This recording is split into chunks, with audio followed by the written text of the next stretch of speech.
Stardate 01072021. Welcome to Star Trek Discovery Pod, a kind of smart, kind of funny podcast about new Star Trek and beyond. I'm your reluctant captain, Mike Moody Garcia. With me on the view screen, we have Mariah Gossett, Clyde Haynes, and Grant Davis. All right, tonight, since there's absolutely nothing else going on in the world this week whatsoever, I thought we'd talk about Star Trek. Sounds good to me, honestly. Yeah. that works. I mean, nothing else going on. So Unless you guys watch want the finale, so good. Oh, it's a good show. Unless you guys want to talk about my other Christmas present that I didn't show off last time. Is it Baby Yoda eating other frog, people's fertilized children? Oh, he's eating the eggs on the mug? Wow. I thought they were cookies. No, those are the eggs, baby. You have a murder mug. Murder mug. All right, let's get back to Star Trek. More specifically, we're going to break down the season 3 finale of Star Trek Discovery. That Hope Is You, Part 2. And without further ado, let's fly, motherfuckers. It's hot breaks time. Hot breaks. Okay, look. There's never enough Deanna Troy, but before we even get into our hot freaks, Chike has already said that he knows what our hot freaks are. Oh, do you, Chike? I mean, Chike is pretty on point, but we will see. Let's pull it up. So Mariah's gonna be yay, Clyde meh, Grant better than episode 11, I guess, and Mike meh. But I am excited for season 4. all right. Our commenters has shown again that they're smarter than we are, and they're inside our heads. But I think we have a little more to say than that. So yeah, let's jump into some hot freaks. And if you're joining us for the first time, we are Star Trek Discovery Pod, and yeah, we don't do hot takes, we do hot freaks. So who wants to jump in with their hot freak about this episode? I can go ahead. We can do it in the order that Chike has predicted here. So all right. I'm apparently very predictable in that. Yes, I've loved this episode.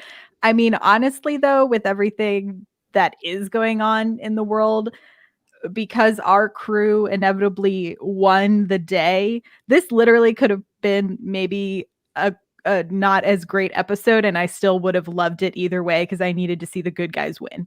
I just needed it today. It was everything that I wanted and more. We got the crew being badass and taking names with little mini robots. We have Owo doing I'm a type Mariah, can't confirm. I'm glad we're archetypes now. I'm here for this. But yeah, like Owo backstory, I'm always here for. Burnham kicking ass and taking names. Women kicking ass is generally my favorite genre of film.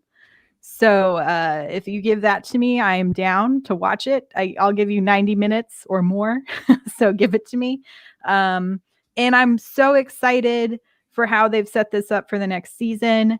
I'm kind of glad it isn't a cliffhanger right now, just because I think I needed like a soft landing to know that everyone's generally okay and we're starting into a new world and a new project. And yeah, I loved it. I thought the stunts were great. The fight choreography was great. The special effects looked amazing. So again, cheers to the post-production crews who I know had to do so much of this from home.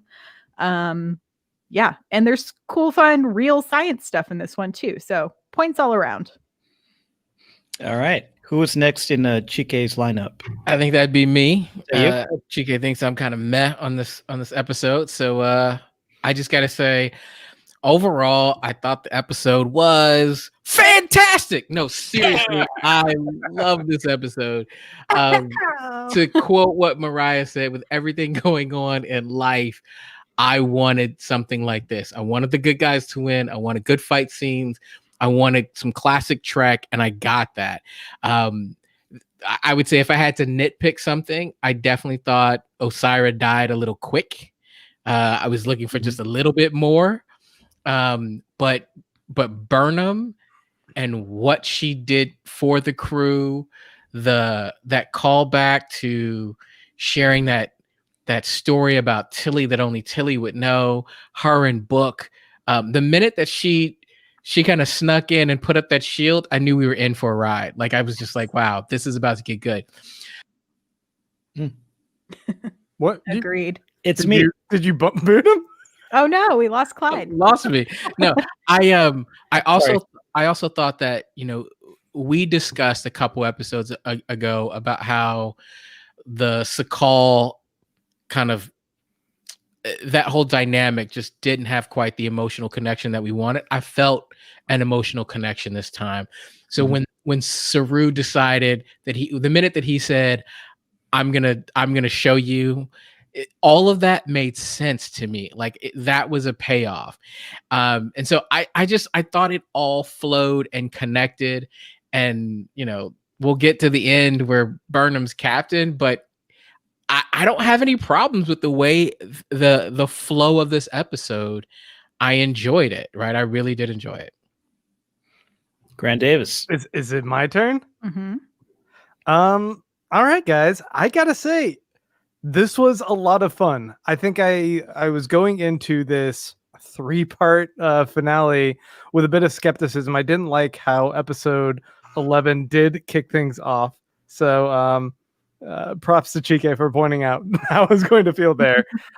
This was a strong conclusion both to the 3-episode arc, as well as I thought this overall season and how it developed Burnham to eventually take on the captain's chair, how it had this growth for Saru's character, both in the captain's chair and as a sense of self and kind of coming into his own as far as who he is and what true leadership means. And his relationship with Sakal, I thought, was ultimately well earned. I still have a little bit of gripes with what that scene was. Everything with Sakal on the Nebula thing, I felt was really slow and drawn out because they needed to pace it properly with what was a lot more exciting and intense going on in the disco ship. So I thought it just kind of was a little bit plodding, and most of that was kind of boring. They did make Gray's character a lot more interesting, which I appreciated. And now I'm a bit more back on the bandwagon of wanting to see more of how they might integrate Gray in the next season. But I have to say, Michael Burnham is a fucking force of nature. I absolutely love every scene she's in. I think she is such a throwback to all of the fantastic 80s action films I grew up watching. And she has this drive and this immediate charisma. And I love rooting for her and believing in her and just seeing how she manifests what she needs to happen in every scene. And it's so fucking awesome. I want more of her in movies outside of this. I just want Sonequa Martin Green to be an action movie star because she's really good. Yes. Grant, you can watch seasons 2 through 6 of Walking Dead now. She's in those. I don't want to watch Walking Dead. She was great in it. That show, I can't do it again. All right, my turn. I'm not going to get into specifics in my hot freak. I'll save that for later. But this was the best Fast and Furious movie since Fate of the Furious. And I mean that as a compliment. Like, I love those movies. I think a lot of people love those movies. I'm not trying to diss Discovery at all when I say that. Those movies are exciting. They're like brilliantly paced, like thrill ride spectacles, and they wear their hearts on their sleeves, and they're all about the family. And that's what this finale was. And I also like that the Fast and Furious movies, some of the I don't know if I like this about them, but some of the beats or ideas in this episode, kind of like the Fast and Furious movies, I think they would really just fall apart and make no sense if you stopped to think about them a little bit. But that's okay. It's still good stuff. Like, a lot of the ideas in this episode and really in this season aren't the sharpest or the deepest or the most profound, but the execution, especially in this episode, was really exciting, really polished, really like meticulously crafted, and just rooted in a lot of heart and a lot of goodwill. And I really responded to that. So 2 pointy Navarre ears up for me. I liked it. Nice. Hey. No need to spotlight me there. Yeah, man. Let's dive in, huh? Yeah. I will say I thought we were gonna see the murder nuns and we didn't. So that I wrote that in my notes. I said no battle nuns, yay for Navarre, but wanted battle nuns. Yeah. Just saying, you gotta have more battle nuns. That was set up in the last episode and didn't pay off here. But all right, let's dive deeper into the Disco season 3 finale titled "That Hope Is You" Part 2, the titular bookend to the season 3 premiere, which aired in October. Episode is written by Michelle Paradise, showrunner, and directed by Olatunde Osunsanmi. I thought this finale was really nicely divided up between the 3 groups. Like we had 3 groups of Disco crew members working toward one goal: to save the Federation and in turn ensure a brighter future for the galaxy. Classic Star Trek stakes, classic Star Trek idealism delivered in an action-packed, emotional episode. And like I said earlier, even if I didn't like connect with this one as much as I wanted to intellectually, I really enjoyed the ride.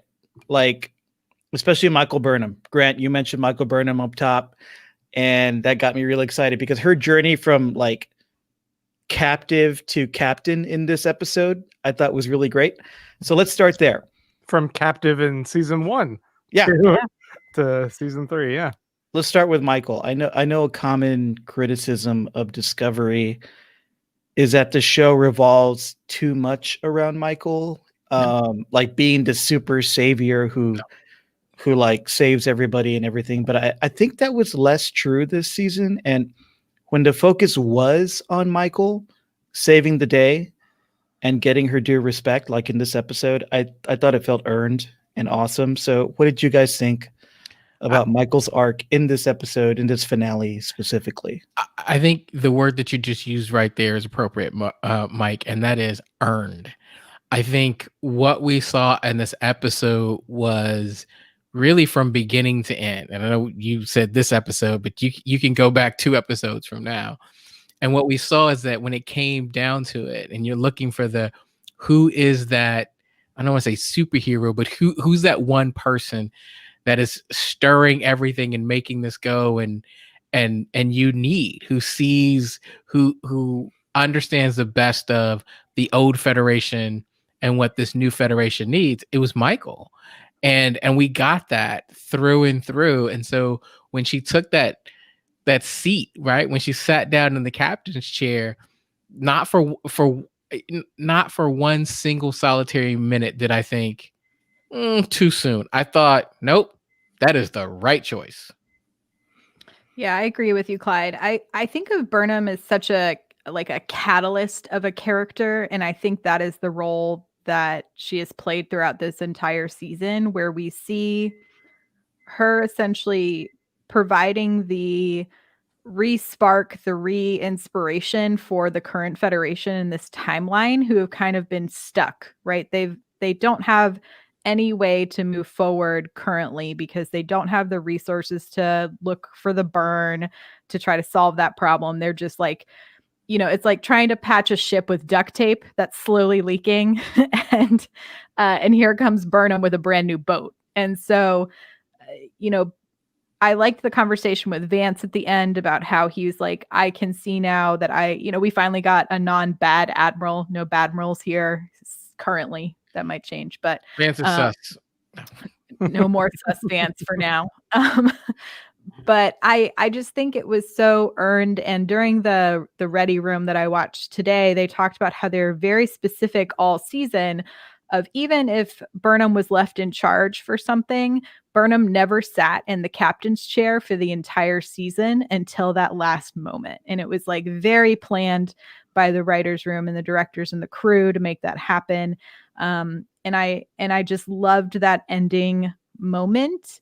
And then on like, sort of the same side as you, Grant, Sonequa Martin Green is just like incredible throughout all of this. Also, she was like pregnant filming the finale, and is like doing all this, not as much fight choreography, I would imagine, as maybe her stunt person was doing because of that, but still like the commitment to all of these really intense physical scenes was incredible. And so I'm so excited to see Burnham in the captain's chair, whatever that means for next season. She jumped into that Willy Wonka elevator shaft thing and did all those fight scenes pregnant. Dang. Yeah. Wow.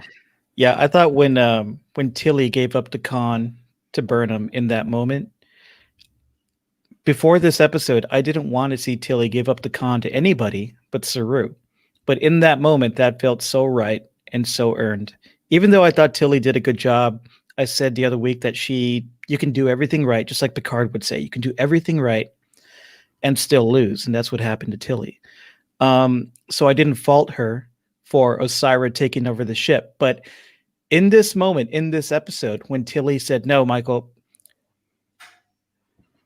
you're going to execute the orders you're giving," and that's an order. And Michael took the con, and Michael sat in that chair. I was like, this feels right. Even though I really like seeing Tilly in that chair, and I love seeing Saru in that chair, because I think he echoes a lot of the great diplomacy we saw in one of my favorite captains, Jean-Luc Picard. Tilly is what we need. I'm not Tilly. Michael is what we need right now, because that just felt so earned when she sat on that chair. And even though the scene with Vance being like, "Yep, I went against almost everything that you wanted to do this season, but now here are the keys to the Ferrari, kid. You're good." Felt a little rushed. Well, it could have felt a little rushed. I think on paper it did, but just seeing it, watching it in that moment, and feeling so emotionally connected to Michael in her journey in this episode to earning that captainship, it just felt right. It felt good. And I like that she's earned it. It took 3 whole seasons, but now she has a chair and it feels earned. I mean, she started off in the first episode basically a traitor, like defying her orders, mounting an insurrection of sorts to try and, maybe timely that moment there, but how she's transformed from where she started, just this fall from grace and trying to build back up, being under Lorca's shadow and then being under Pike's shadow, and then having the kind of the call of the seat, but being reticent to kind of embrace that destiny and allowing Saru to kind of fill the shoes. I liked it. It had the proper push and pull for her character arc, for her to need to come to recognition within herself of who she is and what her values are before she embraces that. And she is, I guess what you guys are saying, she's a what's the word I'm trying to come up with? A Starfleet captain, Jim Kirk. Yeah, she's a Jim Kirk, basically. Yeah. She's following up in the shoes of Kirk, and I love it. I think what they did for her arc is fantastic. Agreed. Yeah. So I'm really glad. I know we talked about last week if we thought this was going to happen, how like one thing I brought up was that I thought Saru needed to be the one who made that decision to step down from being a captain, which I'm really glad that they set that up that way. They did confirm Saru will be back for next season, so we don't have to worry about losing Doug Jones. They haven't said in what capacity yet, but what do you think is going to happen to Saru's character / like what did y'all think of his sort of development with on the planet? I think he's going to end up in a diplomatic role. I think they've set that up when we saw him with Navarre. They alluded to it at the end that, he was in the negotiations. I think we're going to see him in a slightly different role, because I don't know how you go from being captain to first officer or science officer. I don't know that we've really seen that before. So yeah, I think that's the role he's going to play. So he'll probably even be on the ship, but in a different role. I like the idea of Saru going back to Kaminar after all these years and rediscovering what life there is like, and maybe having that homecoming that a lot of us can never have. Actually going home and seeing that his world has progressed along with him, because he left that world because it was holding him down so much, and it has changed more than he could ever imagine. And it's caught up to him and his idealism and his growth, and maybe even surpassed him to where it's a place where he can learn and grow. So I hope we get at least a few episodes of him with our little baby Kelpian buddy who caused the burn. A few episodes? Oh man, I really hope we don't. No, I mean, I really just don't want they to can do anything. I'm okay with that world now. I'm okay with a few episodes of Saru. I'd be okay with look, if we had 27 or 24, then I'd be like, sure. Sakal, Clyde, don't waste my time with this. I don't need that much Sakal. Well, I'm not talking episode on Kaminar was like the worst one we saw. Or that but what I'm saying Short is treks. Kaminar has progressed a lot since then. It's a whole new world. It's so different. The people are so different. So Saru can go and rediscover it, and so can we. I don't want a whole episode just with Saru doing that, but checking in on him every now and then and seeing how he appreciates the way his world is developed and seeing what conflicts he finds there that are new for him would be interesting. And seeing how he comes along back to the Discovery or back to the Federation would be a great journey too. And I think maybe I see Admiral Saru in our future. What do you guys think? I mean, the show definitely loves its Trek family and does not want to put anyone in a bad light. There was an opportunity to force conflict between Burnham and Saru and ultimately have Saru have like a fall from grace, which is why Burnham has to ultimately step in and kind of assume the captainship. But instead they purposely took a different route where they wanted to have something a little bit more organic or emotional that kind of pulls him out of the seat, and he has a different calling, at least temporarily, so that there isn't that conflict. And that's nice. I mean, I would have been fine with them maybe being a little bit more aggressive to one of the characters and throwing someone under the bus for another character's growth. But this show is a little bit kinder than I am. And I do appreciate that. It's a lot kinder than I think all of us here. Probably. It's so sweet. This show just wants to embrace us in its warmth, and I really appreciate that. After I won't mention it, but after everything we've seen this week, for sure. I think what's interesting about this show is we got 13 pretty good episodes, right? There's one that we were not that thrilled about, but we see now that that was the intro to 2 other really good episodes.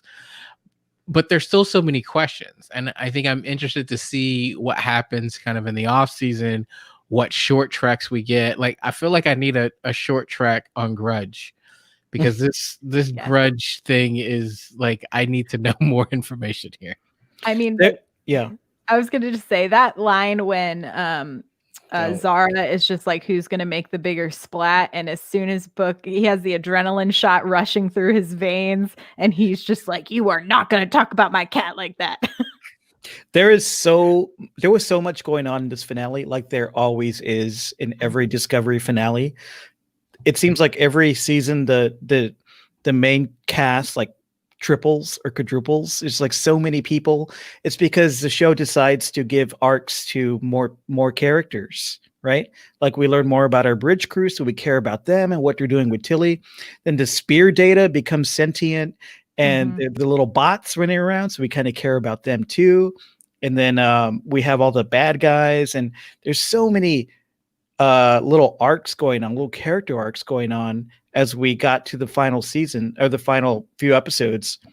It it almost got a little overwhelming and chaotic. I thought there was just so much going on.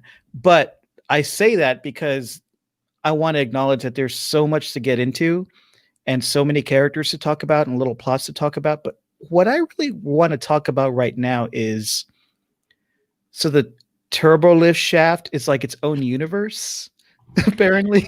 I've been seeing that has been like, I think everyone's biggest nit to pick on the internet today. I like it. Is the turbo shafts, and I'm just like, I have a box of like Enterprise blueprints, which I'm like, if this was anything like the Enterprise, I could just pull it out and like point to it. So I think we need some like cutaways, we need some blueprints. If you're listening, StarTrek.com, provide us with some posters. That's like the elevator thing she was jumping through that was flying all over the place. Yeah, I have no concept of the ship, but I was like, oh, that's big. It looks cool. Like how they handle all the special effects. It was an incredible fight scene. Like I 100% enjoyed it. And it wasn't even until way after I'd finished the episode that I was like, are turbo lifts really that big? I mean, my first thought was, where the hell are they? Now, right to your point, listen, a fight scene in an elevator is always cool. A fight scene in a galactic, like double-sided, 2 doors open elevator flying through space, still even cooler. But yes, I don't know if that was a TARDIS lift or what, but just kind of seemed like, I was like, did they land on a planet and I didn't know about? Like, is this outside of? Is this the other ship that they were inside of? I don't know where the hell they are. Yeah, when Book and Burnham jumped out of the turbo lift, I was like, where are they? And for a second I was like, oh, they're still inside space dock, right? Okay, cool. Wait, no, they left. I had the same thought. Out of there. What is happening? Oh, it's a turbo lift. Ooh, what? Ooh, my whole reaction was like, oh, neat. No, this doesn't make sense, but it's neat. Is this in the middle of the big disc part of the ship? I don't know, man. No one knows. I mean, I could pull out the Enterprise blueprints to see, since it's a similar class ship. But it's like there is like a main core kind of space that runs along the middle, which is how, and then everything's built like a cruise ship. Have you ever seen like a cross section of a cruise ship? It's sort of like that, but that turbo lift area was much bigger than anything I've ever imagined. What century are we in here? 38th. 32nd. 32nd. Okay. It was the upgrade, right? It was the 32nd century upgrade. Sure. End of story. Well, it's all programmable matter as well. So who knows how the interior of that ship changes and moves around. I'm confident that the people that make this show consider the space they're shooting in. So if anyone who wants to cross their arms and be like, that doesn't make sense, they probably worked out a way it does. Yeah. It's just wacky. Did you hear what I said? It was a fight scene in an elevator. It was incredibly cool. So at the end of the day, I enjoyed it. And Zara got kicked out of the elevator and I saw him bounce off of something else. I mean, what else do you want? Clyde loves elevator fights. He's a big fan of the Winter Soldier. I was just thinking when I was watching that scene about the movie Minority Report and how much money was poured into that movie for its special effects and how long it took. And then like this show just kind of pulls that out for its 13th episode nowadays and it looks better. Like this show just looks so good. Yes, they really knocked it out of the park with all the special effects. I also really liked the way that they treated the crumbling holodeck on the dilithium planet. I thought a lot of those shots looked really cool and how we were starting to see the construction of the ship. And then also when we finally got to see Gray in physical form, kind of walking through everything sort of becoming particles and then like his holo also flickering on and off.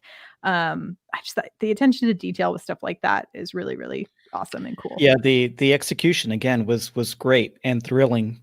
3 things I did not understand and will never understand in this episode: the turbo lift shaft.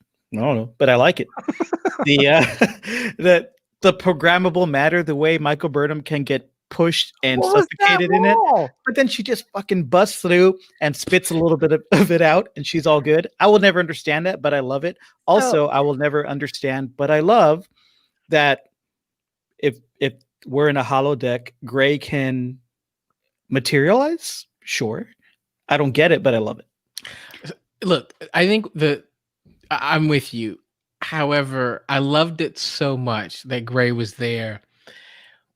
The hug, I thought that when Colbert hugged Gray, like I felt every moment of that, and Gray feeling like, oh my goodness, like that need for connection, that need not only to be like, we can get into the metaphorical need to be seen, but more than that, that embrace, that it need to be accepted, to be wanted, to be cared for.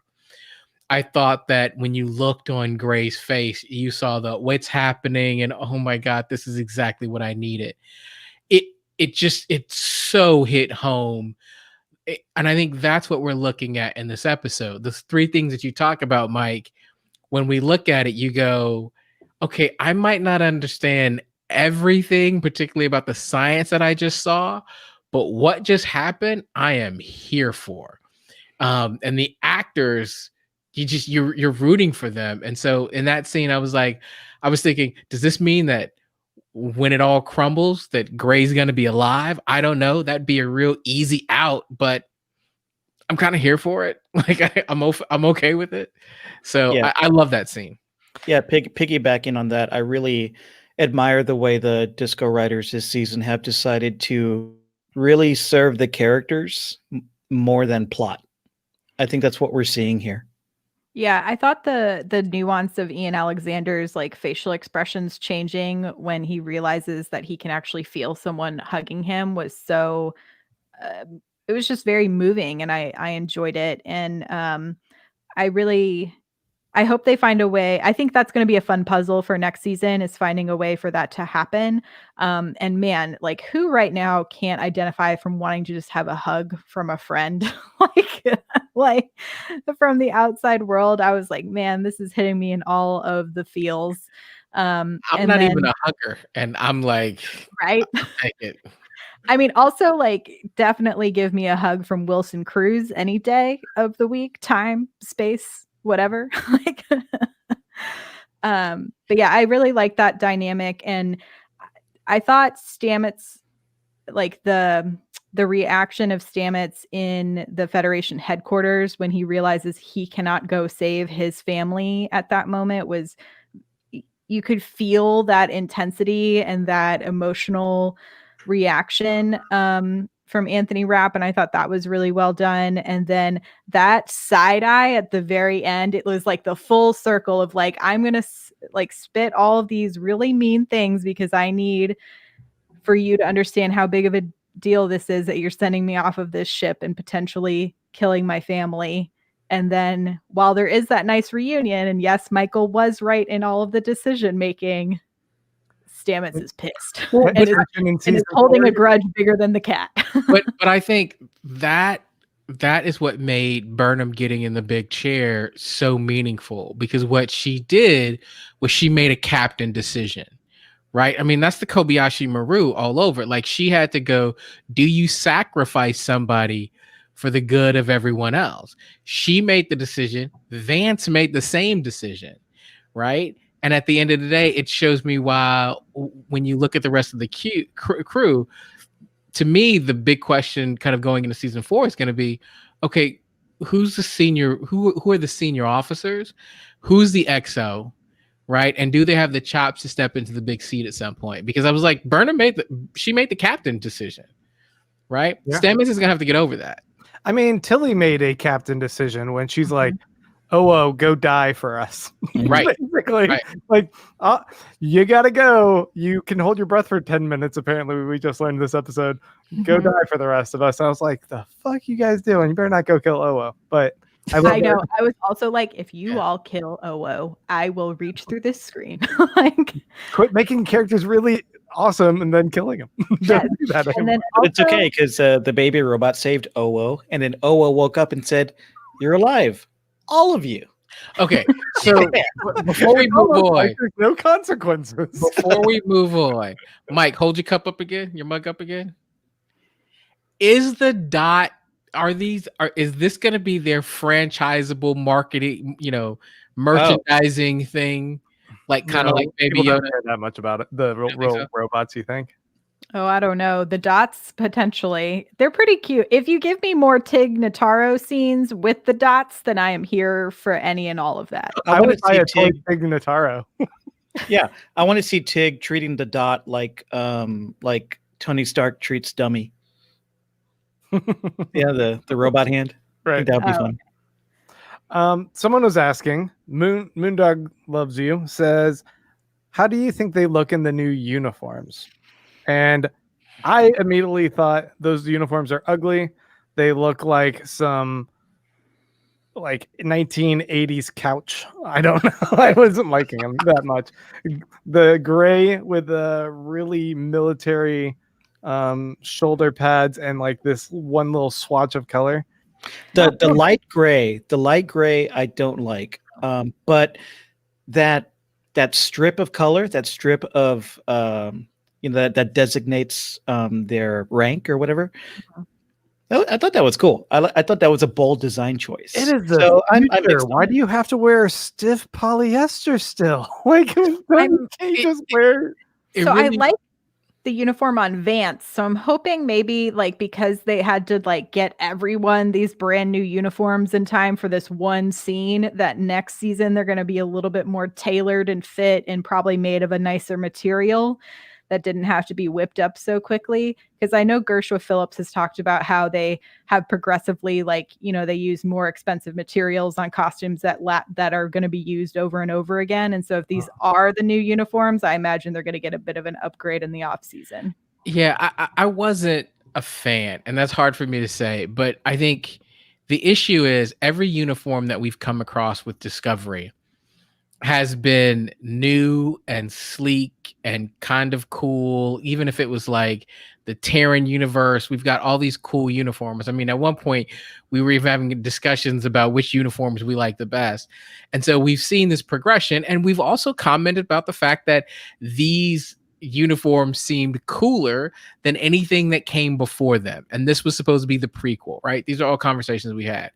Now it feels like we have this uniform where they're in the future, but the uniform feels like it belongs way back in TOS. It's a throwback, yeah. And so I'm that was the thing that I think struck me the most, is I was like, the uniform seems way old school. I don't know that I'm on that's board. kind of in keeping with disco's style, like it's future retro, right? It is. True. I mean, it's always been that way. Yeah. But yeah, I think you're right, Murray. I think they will tailor them a little better. They might finesse the colors a little better for next season. They got some work to do, for sure. Mike, you want to know what I hope it looks like? Here, check Riker. That's what I want to see. Maybe a deep V. I love it. It's all around. Silk, open silk. I'm not comfortable with all that chest hair. I wasn't able to tell from the lineup, but did Tilly get a promotion yet? I feel like Tilly deserves a promotion, so that better happen within the first 2 episodes of next season for me. She got a demotion. She lost. She's a cadet. She's back. She's back as a cadet. No. I wasn't able to tell, but yeah, I think she did. I think I did notice that, but there was so much going on that I don't remember. Okay, so we haven't talked about Book yet. Oh man. So Book didn't get a uniform at the end, but he is on the ship. He is part of the crew, I guess, unofficially still. So it looks like he's the new tardigrade or the new Stamets in terms of running the spore drive, right? Hey, you know how to talk to animals. Can you just go ahead and talk to tardigrades and then jump through space? So I'll say a lot of conceptual stuff. Yeah.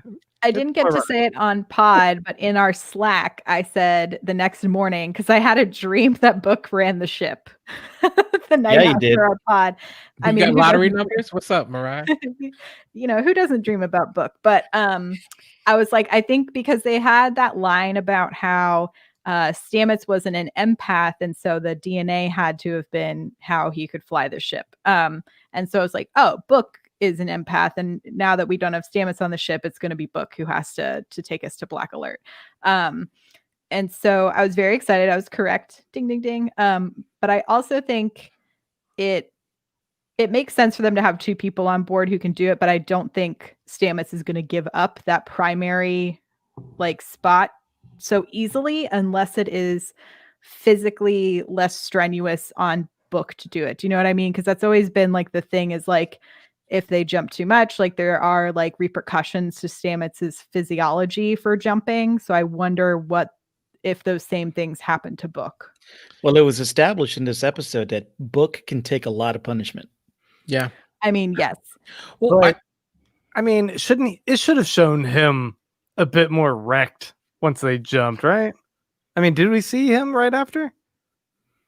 I don't think we got like a direct. No, the ship like flies away after they beam everybody up. And yeah, then I kind of would have liked to see like him just laid out like, oh, I can't actually do that on the reg like Stamets can. Well, there's a difference. I think what's interesting though is it's not just Book, right? It's not like Book was special. What they're talking about was everybody from Quajon. So now you're talking about a whole people group. Well, not everyone on can Quajon navigate other empath. People. Yeah, not everyone, but these empaths. So the Quajon empaths who are natural empaths, like his brother, who can do these things. Like now you're talking about if you have the ability to duplicate Discovery spore drive, you now have other people who can be trained to fly it. And I think that gets interesting, with Discovery not being the only ship who can do that. Do we end up having a Saru ship with Stamets at the helm and a Burnham ship with Book as the navigator? Not helm, I guess. If this was again like old Trek where we got 22 episodes per season, yes. I think with the season episode orders that we get, I don't think having a dual ship would be possible. They showed even in this 13 episode arc that they're able to balance, running plot lines with characters that are at the Federation, with characters that are on the ship, with characters that are on planets. So, I mean, I don't know. I'm impressed with how they're kind of handling everything here, but maybe they want to keep everything still tight. I just wonder if they're gonna have to start killing people off. Like, so many characters. They've already got rid of half the crew already. I think we're okay. I mean, yeah, and I think for next season they've set up. I mean, there's some like emotional payoffs. I think we'll see next season for like the interpersonal play between Burnham and Stamets needing to sort of reconcile. We're gonna get to see what happens with Adira and Gray. I mean, I'm personally hoping there's something between Owo and Kayla beyond just deep friendship, although that is also fine.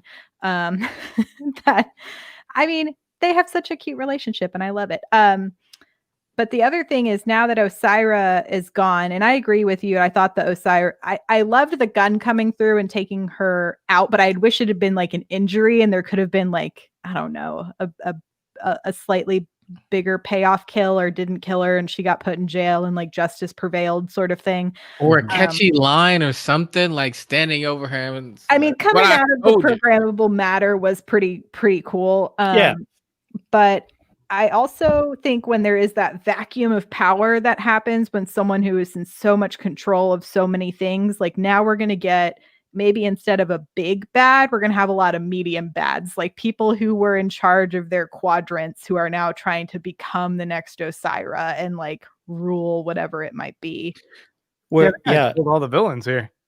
It seems next season, at the end of this episode, they set Discovery up to be the ship that delivers the dilithium to parts of the galaxy that has been cut off from the Federation core. So we're going to get to see what these worlds look like detached from the Federation. So we're definitely going to see a lot of new worlds. Hopefully, we're definitely going to see a lot of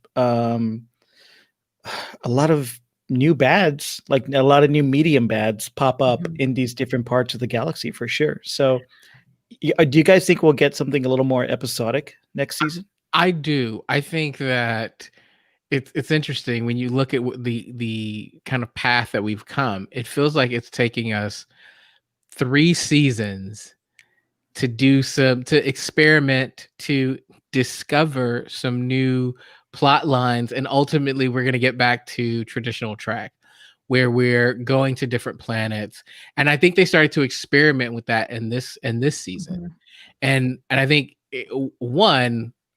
it feels like that is sustainable for a long time. Grant says, no, I don't want that. I definitely don't want them to move to episodic. I know that holds like a special place in all y'all's like tricky heart, but man, this show knows how to do long form storytelling with some serious dramatic arcs, and they're great at it. I thought the Red Angel stuff was fun as a progressive plot line last season, and just this new world here and the burn and kind of investigating all of that really was a fantastic through line. If it just kind of goes to, episode of the week dropping off dilithium and the crazy adventures on planets, do that with the New Worlds show that you're doing with Pike that I don't want to watch. Do that instead. I don't think we are going to get episodic because I just think it's fallen out of favor for the most part in TV writing. But I think we've seen, and there isn't like a good word for this, but it's more like seasonotic, where like each season is sort of taking us on this longer form journey, which I think is more fun and still has that like older Trek feeling, but updated for the present time and space, right? And the present style of storytelling. Also because they have way too many writers who have come from like Battlestar Galactica, like in all of these other really great sci-fi shows that have told like intense and wonderful stories from beginning to end of the full series rather than focusing on something so episodic. I'm with our commenter here, Lamo. She says, or they say, I like the mixing of the long arcs with the semi-episodic formula. It's working. And yeah, I think, if you can have an episode that is story-wise really self-contained, but it feeds into the larger arc. That's the sweet spot, right? That's what we're getting, and I think more of that is what we'll be getting next season. Yeah, a lot of people are saying it's kind of like a light anthology series, and I agree with that. I think what you're looking at is the narrative overall is very similar, right? So if you think about where we were from the pilot to where we are now, we've been on the same kind of long arc with the fairly the same characters. But what we see is that we have 3 distinct contained seasons, right? Like from beginning to end, there was something that happened in the season premiere, and it was wrapped up at that season. And I enjoy that. One, years from now, when we're going back and, we're watching this on Netflix or CBS All Access or whatever it is, you're going to be able to almost pick a season that you watch and go, you know what, to Grant's point, I want to go back and watch that, that Red Angel season, and you'll be able to kind of watch it and get the entire story from, beginning to end in 13 episodes. I like what Moondog Loves You says in the comments. I like that they will have a mission next season, so it's a good format. They won't need stupid excuses to go here and there, but the overall story can be the main plot line. Yeah, it feels great for our Discovery crew to have a mission handed to them by the Federation. It's not just, oh shit, there's a war, or oh shit, we're lost in time. They're building the Federation, and the leaders of the Federation have given them a directive. It reminds me of classic Trek. It only took 3 seasons for them to dig themselves out of the hole Brian Fuller made for them. Yeah, exactly. I didn't want to say that earlier, Grant, but what I was thinking. I like the hole that Brian Fuller dug. I think it's really fascinating, but I think a lot of people were just like, hold up, what? Why does everything have to be so intertwined in this world? Do you think that they'll have new characters, that we'll get new crew next year? More crew? Let's kill do you guys think that Kenneth Mitchell will be back? He is the actor. You guys may have talked about him before. He played the scientist or the doctor in this episode, Osira's I don't know, buddy, I guess. But can you have too many scientists on a starship? I'm thinking it might be like a pop-up character, mostly also because of his health. It would 100% depend on like what's going on, and with the pandemic, I'm not sure like what is sort of possible. He's suffering from or dealing with ALS, right? Mm-hmm. Oh, okay. And so yeah, I think it would depend on like what the safety procedures and health and things like that. I would like to see what they've sort of done with. Maybe he is working on implementing spore drives into other, ships, universe wide or whatever, because he seemed pretty intent. They set that up pretty well. Yeah, that he could maybe replicate the spore drive. So maybe we'll see like a hollow of him, or like like a message or something. I would love to see him back, because I love that this particular iteration, and I think this has happened throughout Trek. Anyone who's in heavy makeup comes back as other characters, either as humans or other heavy makeup. So I finally figured out. So our brunette, who was with our bridge crew through all of this, when I assumed it would have been Nielsen. Do you remember the like? Oh, I wrote it down. She played the. Her name was Lieutenant Ina, and she was an Onalsis character, which is that like big head with like the tiny eye portion up here. Okay, yeah. She has played multiple versions of that species throughout the series. So that was her as like a human on the bridge. So I would have liked seeing her in that costume. These past few episodes, that would have been great, but that costs money. Mike, Lise has a very good point. Aurelio has a wife and kids he needs to go home to. As a person with a wife and kids, no, you don't. I mean, you can go hang out on the ship. Yeah, I mean, I don't know. I'd like the idea of him being at Federation headquarters doing really cool tech stuff, and we see cameos from time to time. Maybe I need more Tig Notaro. That's what I want. I know I'm not going to get it, but I'm going to keep asking for it until someone, I don't know, like Anthony Rapp hears me and says, we're going to get you more Tig Notaro. I'm just saying. More Tig. So I wanted to bring up more comments that we got earlier during our podcast, but StreamYard makes them disappear. I don't know where they are. So I can only see like the last 20 or 30. Now's a good time then. If you guys are watching us on YouTube, or I guess over on Facebook or Twitch, and you have any questions, go ahead and put POD, all caps, before your comment, and makes it just a little bit more visible for us so we can grab it and pop it onto the screen. I have a question, and I should know this, but I don't. What species was Adira supposed to be? The same one as Poe. I have it. Okay, yeah, that's right. Zahian.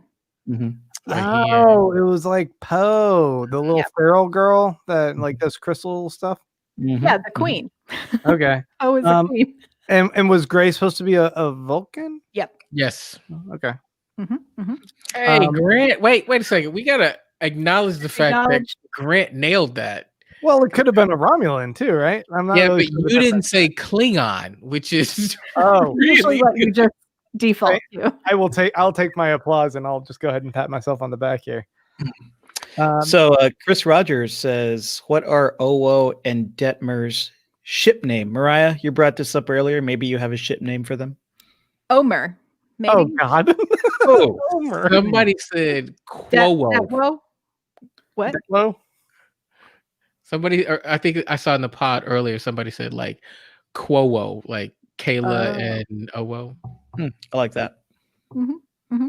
I'm good with that. I'm ready for the fan fiction. What do you guys think of "Let's Fly" as Burnham's line, as her engage or whatever line? Because they made the big deal of Saru struggling with coming up with a line, and for her to just kind of sit down quite naturally and be like, "Let's fly."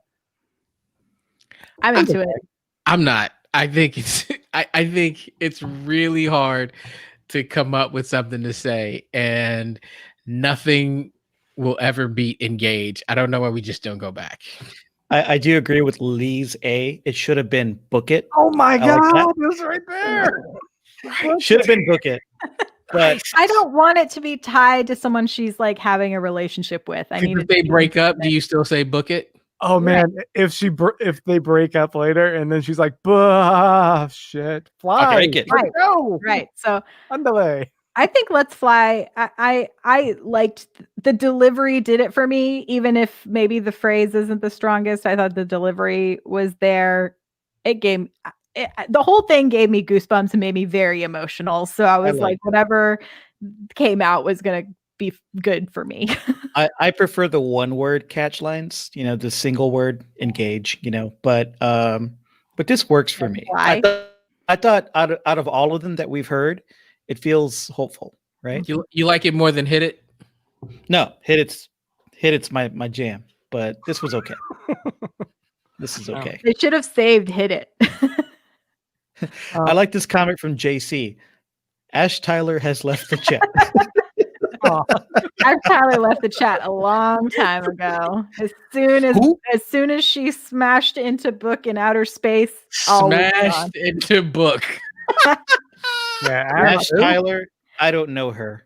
I saw David Ajala posted a picture where he was wearing a sweatshirt that said Trek and the Nike swoop, and underneath it said just book it. And I was like, I don't know where he got this sweatshirt, but I need it immediately.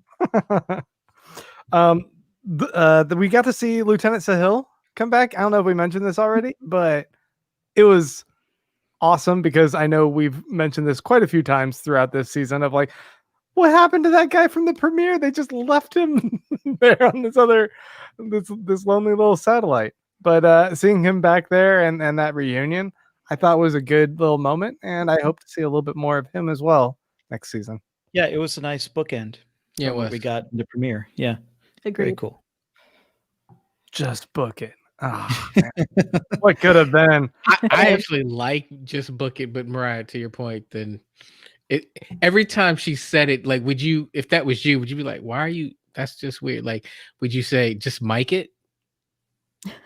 So apparently, Cleveland Booker is not his real name. He says that in the Spore Drive, when he's sinking his fingers into the goo, that it's the name of his mentor who he's tried to live up to every day. And he wants to tell her that story. So now we get to eventually learn what his real name is. So maybe you could switch it to Book It because then Short it's Trek not his name. But speaking of short treks, though, it's like a one-off line. But when Osira is telling them what starbase to fly to, she mentions something about these particular hawks, and it's the same hawks that we heard about in Calypso. So this would have been a pretty far out starbase, and it is eventually going to be around the place that the ship gets abandoned at some point. So I thought that was kind of a fun Easter egg.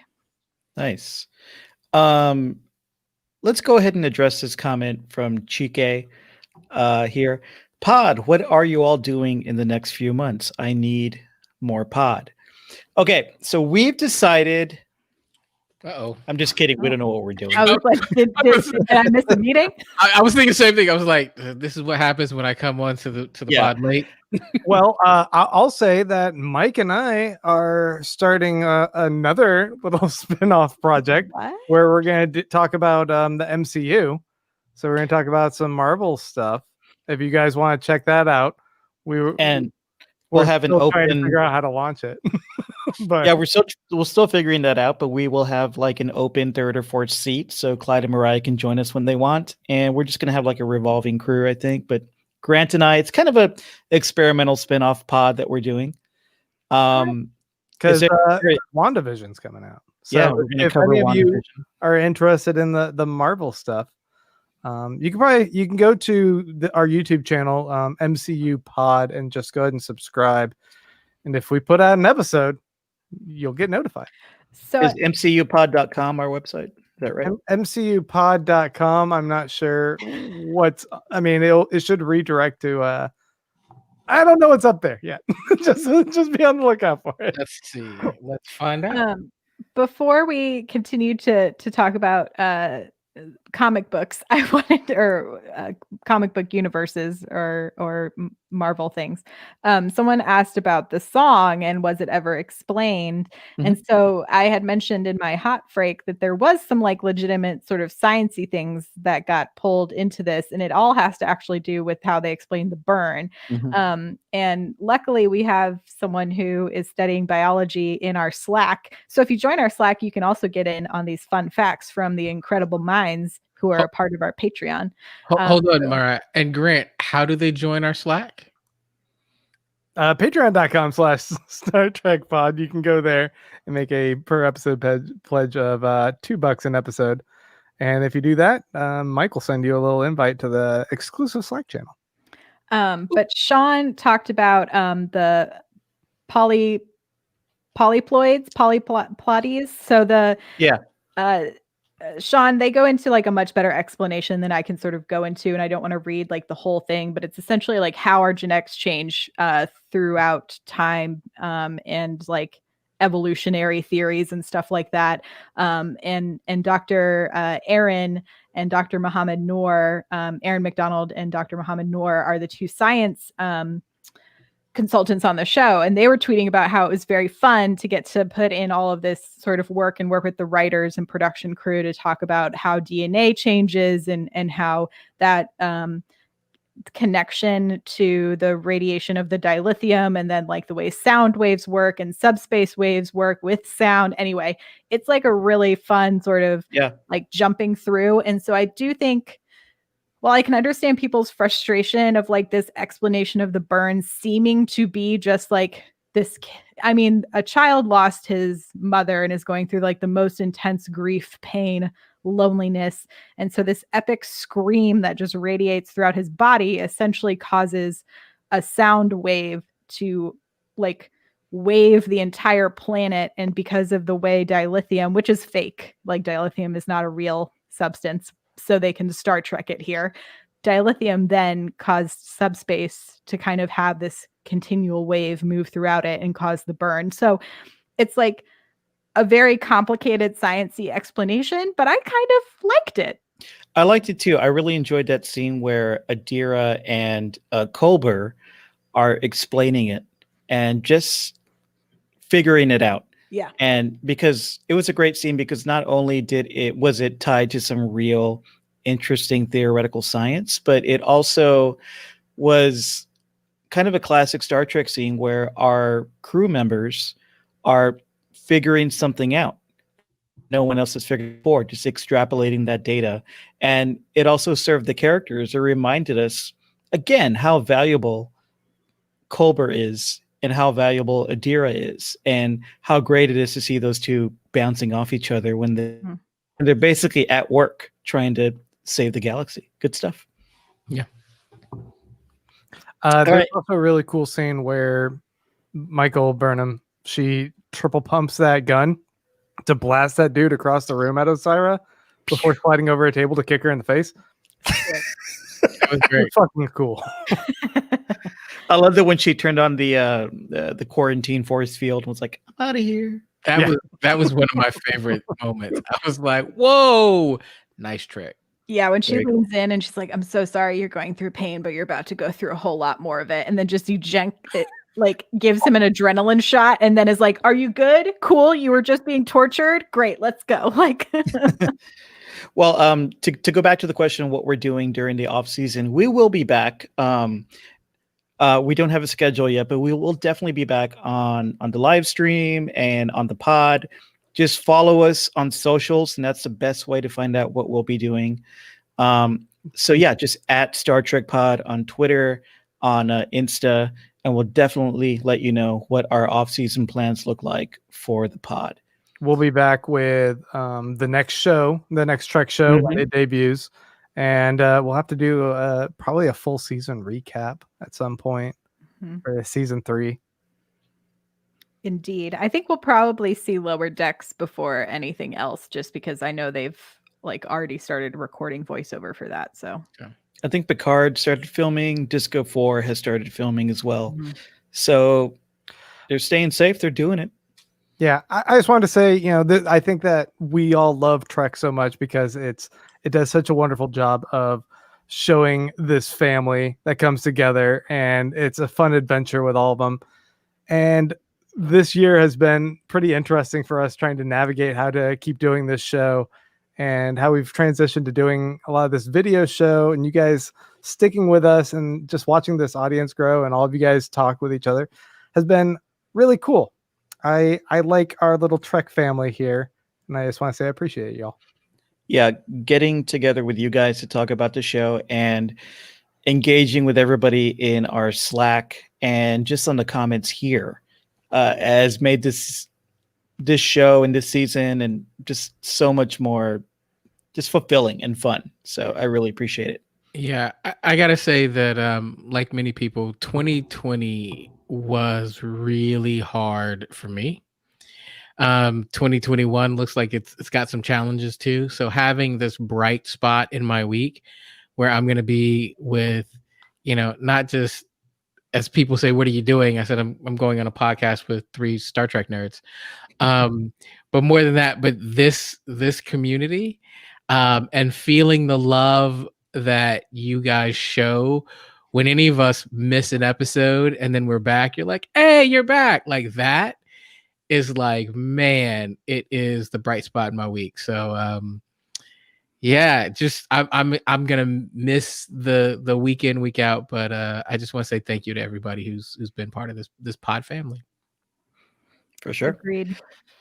Yeah, all the right. watch-alongs have been not to keep plugging our Patreon, but like everyone who continues to engage with the community is so much fun, and watching everyone get together for watch-alongs and share, if they've had a bad day, and everyone just lifts them up and cheers them up and is like, what episode do you want to watch then? And everyone is so loving and caring, and I love it so much. Just all the heart emojis.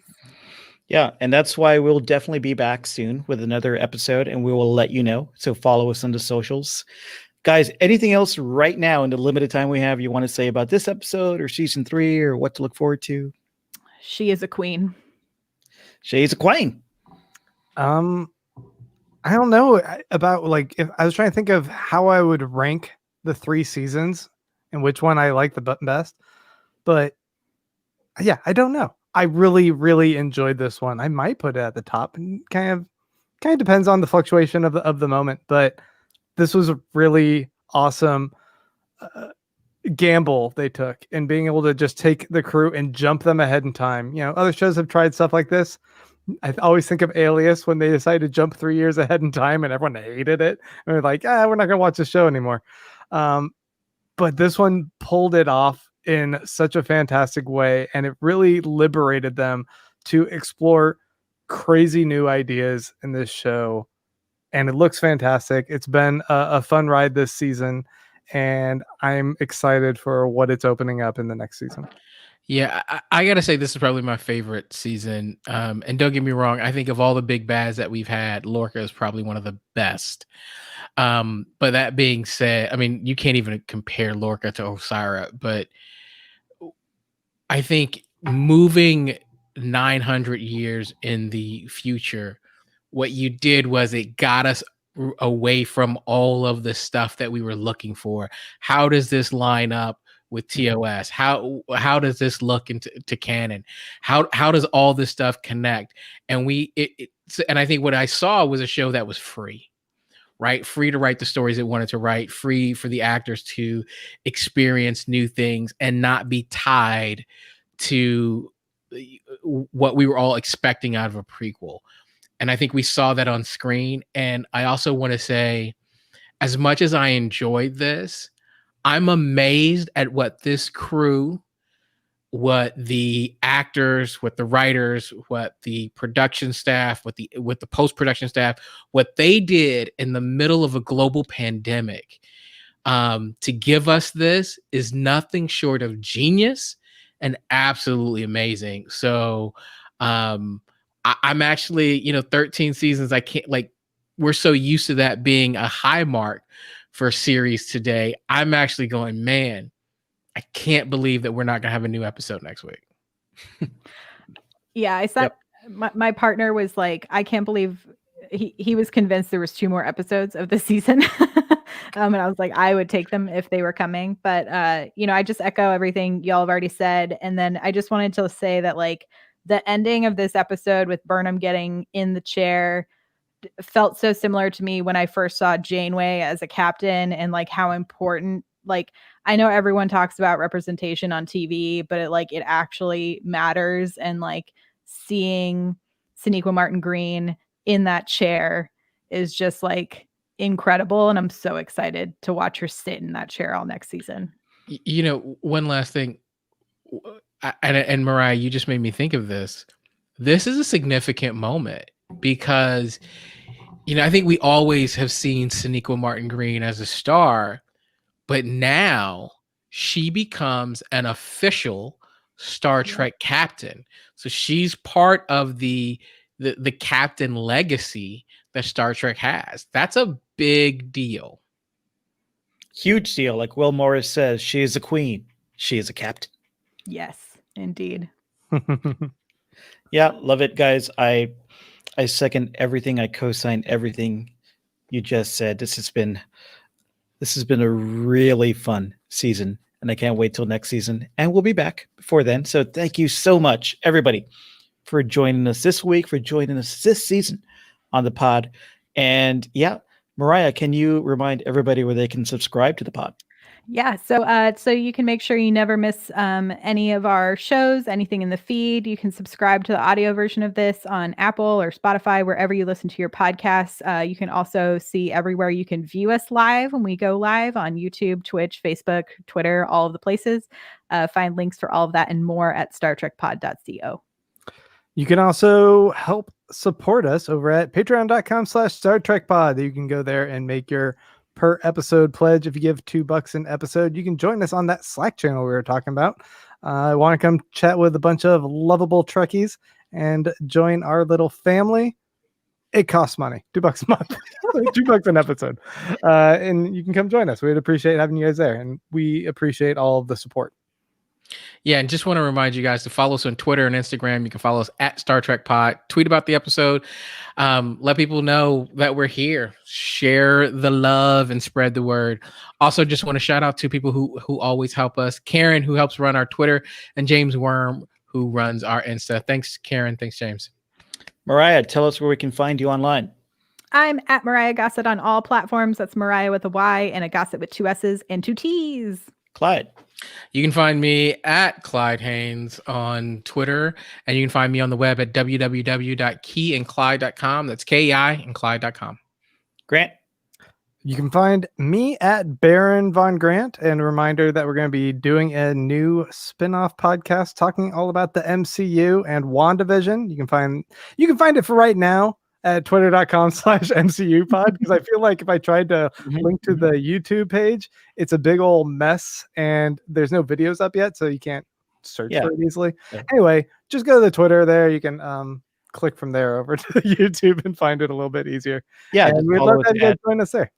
Yeah, at MCUpod. Follow me on Twitter and Insta at Mike Moody Garcia. Once again, thank you. This has been a pleasure watching and talking about this season with everybody. Live long and prosper. Bye. Bye, everyone.